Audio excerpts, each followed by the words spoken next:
Well, hello, hello, hello. I am the one and only Dr. Sowande Mustakeem, and I wanted to come on today and provide a new direction to empower, because I think those who know me, empowerment is my thing. And I wanted to empower a very special group who are known to those who know within that world of academia. They're known as junior faculty. So I wanted to start a whole new conversation on notes to first time junior faculty, because some people are still junior faculty. It may not be your first time, but then we're speaking to those who've recently graduated, who've now moved and successfully found their way into a tenure track job, because the years ahead are going to matter, the weeks ahead are going to matter, and the days ahead will matter even more when you can be in the know. So again, I am the one and only Dr. Mustakeem. Again, those who know me, you know the professional development and just really letting the future know how best to be successful is the best and always the best pathway to go. So today I wanted to come on and provide 6 keys to success. Now, my list could really be exhaustive, but we're just getting started. So again, wanted to keep it simple, keep it basic, so that way those who are listening across the multiverses, those first-time junior faculty, tune in, really listen close, because there's some real nuggets here that I'm going to put forth, so we all can consider for others who have perhaps been successful and been able to move into associate or into full. Then you know that there are many ways to success, but then it is applying it the best ways in our life. So let's go ahead and get it started. Where do we start? Where can all things come together? Where should one start in really unlocking yourself, but also tapping this among the many keys? And the first key is choose a day of the week where you have a meeting with yourself, only yourself, your calendar, and your goals. But no one else should be invited. Now, you can have it wherever you want to have it. You can have it on any day of the week, but you want to be consistent with it. So on a basic level, some would say across the globe, I've heard so many different people say they'll have these Sunday meetings. Maybe Monday, let's get with it, maybe Wednesday, whatever. That is your day. Choose the day that you will show up for yourself regularly every week. But right now, we'll just be basic and say, starting with a Sunday meeting, and that is only with yourself. Now, here's a side note that I really want to plug. So academics, we know that we're working all the time. The junior faculty, let me go ahead and clue you in on something. There is at least just one day of the week where even politically, it should never come into your life. That means there should be one day of the week where I just didn't check my email because that was my day. And that could be your Sunday. You have to figure that out. Where's the balance coming in? But more importantly, where can you say, this is the day where I can really focus on me and get ourselves together? Now, of course, in a perfect world, no one should be calling and, just flooding our emails over weekends. But, things happen. However, going back to a meeting with yourself every week and really sit with your goals, sit with yourself, think about the week that just passed and where you would like to go. And now how that can look is really kind of the way you operate, but it is about showing up and then really being intentional in how you want to move forward. I love calendar meetings with other people, but I also love a good calendar meeting with myself because it is about my goals. And when you're thinking about your goals, think about your personal goals, your professional goals, and then there are many others, community service, all the various things, and of course, teaching. So however you'll define that, however the time that you'll take so you can map your own way to success, please make time for a meeting with yourself weekly, with yourself, your goals, and your future ambitions. Have some goals, okay? All right, let's move on to what is next in line. Well, all of these matter. It doesn't matter if I started from the bottom to the top. It is about all of us rising to our higher self on this tenure track process. So with that, same meeting with yourself, but maybe just thinking more concretely in the future. I encourage you to do what someone suggested to me along the way, and it somehow 14 years in is really taking on a whole new meaning because you got to set a quota. Everybody can't have your time. You are one person and there are only 24 hours a day, but you're supposed to be asleep at least a good bit of that. And then you're supposed to be active. No, no, no, no, no. You cannot overbook your schedule. You can't give away all your time and your energy because then you just won't be able to be effective with your work, within the classroom, any of it. So set a real quota, and most especially on the social and the academic social, because we need to have a life and connection with those outside of academia. But academics are quick to say we should get a quick lunch or coffee, and then that could be 2 hours. And the next thing you know, if you booked out 5 in 1 week, I guess you really weren't planning to get a whole lot done unless you know how to maximize your time. So again, set a quota. Is that like, all right, I only get 2 copies a month just starting this semester? When you think about your quota, think about it in months because it can be overwhelming if you're thinking in weeks because you're already going to have meetings that are going to be coming, and those should have already been mapped out. And the traditional sort of your chair should have already told you when your department meetings will be. So those should already be in your calendar.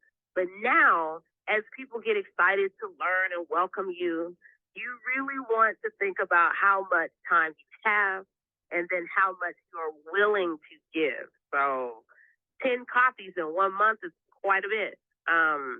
So think again, you want to think weekly, you can think monthly, but begin to think in a year time span, how much time, at some point, maybe in the future, you may look back at how much time did I really give?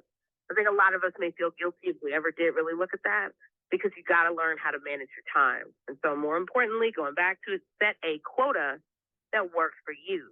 But just don't overbook yourself. Everybody has needs, but you also have to have balance. All right, moving. And speaking of balance, that brings us to the third key to success. When you stop to not only think about, design, but really consider what self-care as well as what balance can look like, then it's about putting it in place. Not just, oh, yeah, I know I need self-care in my life. And also hanging on to the trendable, oh, well, I'm trying to find my balance. It is about what are we doing to activate it. So what I'm inviting you to do, because most academics will never tell one another, find your balance. What can that look like? And then we're just not far in our thinking just yet to give tangible on what self-care can look like. And I realize that can be generational. It's based on a lot of different things and where we are in our life. And hey, even some self-care can cost. So you think about what that can look like. It's just been interesting over the years to see that really become a more central point of conversation without ever saying to those who are coming in, make that a part of your calendar. Maybe go sign up for a massage, not just now, but maybe for the future. Maybe get a membership. That was the best thing my mother could have told me. Because when we think that we don't have time or that we don't deserve it, then all of a sudden that's when we need it most. So think about what can that look like. And I'll give you some tangible. Self-care, again, for some it's just like a bubble bath. That's great. But you also need to get out beyond something. So maybe that's going to the park, taking a bike ride. You also want to get your nails done. I like to go and float in a sensory deprivation tank in salt water. Now I do that once a month with a sauna, and it really relieves stress. So your goal of self-care and balance is where can we reduce the stress? Because academia is extremely stressful, and it is about reducing the stress. So again, reflexology, massage, whatever that your heart fancies, do it. Make time for it, and also put it in your calendar. And you can book it out for like the whole semester, like me. All right. Again, we're keeping it moving, but we're keeping it most of all empowering. And the next, what I would say, essential. Here's that. Where if I bolded, underlined it, highlighted it in red, get with it. Piece of advice that I got that I've continued to implement in my life is, are you listening? I hope you are listening closely.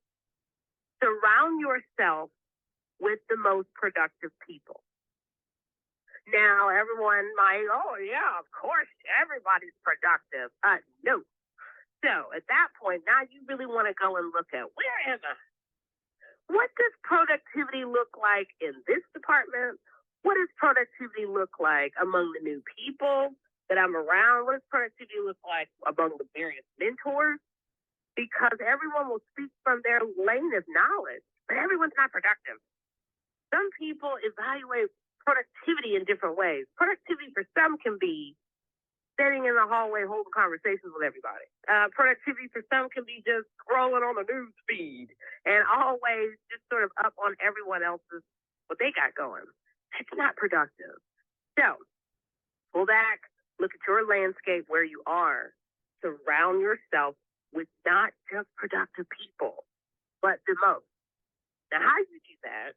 Don't do it in an aggressive way, but begin to open to forging new relationships with those who have been productive so you can then learn from them. Like, I would love to get lunch with you over time so I can get some tools from you. What really keeps you productive? What allows you to publish every single year?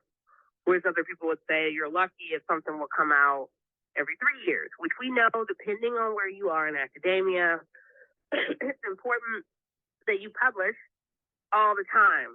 So again, then that goes to Sunday meetings with yourself, or whatever day of the week meeting that you have weekly with yourself and your goals.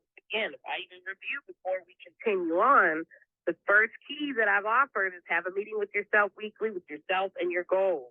And it's going to change every week, but you want to see the big picture. You want to see, even more sharply into where you want to be. The second point that I was pointing out is about understanding and implementing your version of self-care and balance within your life. You better find balance because it's going to get wobbly out there. All right. And then next, again, the other point was set a quota. Set a quota on those academic social outings. You've got to set a quota. If not, then you'll just find yourself having much more to say about coffee shops and bars than you may want to. And so, again, that's important.